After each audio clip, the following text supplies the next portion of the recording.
School സമയമാറ്റത്തിൽ നിന്ന് പിന്നോട്ടില്ലെന്ന് അധ്യാപക സംഘടനകളുടെ യോഗത്തിൽ വിദ്യാഭ്യാസ മന്ത്രി വി ശിവൻകുട്ടി.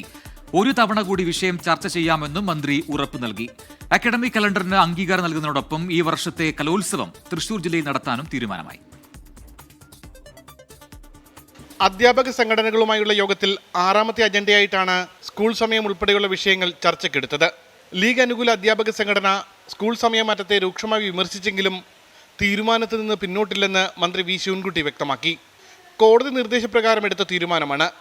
എന്തെങ്കിലും ബദൽ നിർദ്ദേശമുണ്ടെങ്കിൽ നൽകാനും അധ്യാപകരോട് മന്ത്രി പറഞ്ഞു.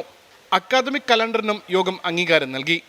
ഈ വർഷം കലോത്സവം തൃശൂർ ജില്ലയിലും, കായികമേളയായ സ്കൂൾ ഒളിമ്പിക്സ് തിരുവനന്തപുരം ജില്ലയിലും, ശാസ്ത്രമേള പാലക്കാടും നടക്കും.